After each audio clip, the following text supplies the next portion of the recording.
2 mots sur les aspects fiscaux. Donc on va avoir, comme toujours, une vision un tout petit peu différente si on est en présence d'un share deal ou d'un asset deal. Si du côté, donc là on se place véritablement du côté de l'acquéreur. Si on a acquis des actifs, d'un point de vue fiscal, ça va être relativement simple, on n'aura pas grand-chose à faire.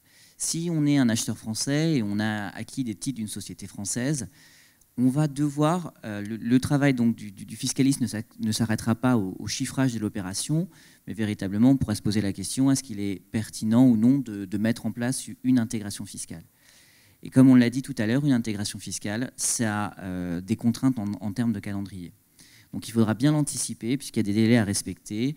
Mais globalement, en fait, si on acquiert les titres d'une société donc, seule et pas d'un groupe, il sera plus intéressant de mettre en place une intégration fiscale puisque globalement, on pourra avoir une compensation entre les pertes et les bénéfices d'une autre société, la possibilité d'avoir des transactions facturées dans certains cas sans marge. Donc il y a quand même un intérêt d'un point de vue fiscal à réfléchir à l'intégration de la société acquise. Attention toutefois, il y a certains risques fiscaux et c'est pour ça que le fiscaliste doit aussi intervenir sur la structuration en amont, puisque dans certains cas, on pourra avoir une limitation de la déduction des intérêts. Mais globalement, en fait, si on acquiert une société seule, ça peut être intéressant de l'intéresser si on le prépare bien en amont.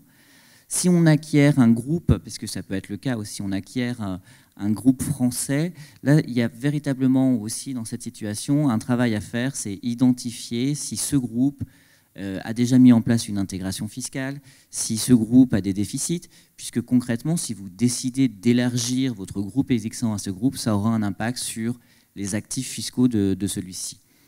Voilà. Donc ça, c'est le premier point, c'est l'intégration fiscale. Donc on l'a vu, c'est vraiment dans une hypothèse où on acquiert les titres d'une société française. Dans les deux types d'opérations, la question qui viendra forcément après, c'est un carve-out du point de vue du vendeur ou de l'acheteur. Potentiellement, ça va avoir un impact sur la façon dont vous fonctionnez. Et qui dit un impact sur la façon dont vous fonctionnez d'un point de vue business aura nécessairement un impact sur votre politique, éventuellement prix de transfert. Et donc, il y aura aussi un travail à faire du fiscaliste avec les opérationnels pour comprendre dans quelle mesure l'opération de carve-out a modifié la façon dont vous fonctionnez. Donc, il y a vraiment aussi il y aura un suivi à faire, à s'assurer que vos documentations de prix de transfert est en ligne avec la nouvelle organisation. Donc, on ne s'arrête pas au day one, mais il y a vraiment un suivi à faire sur ces aspects.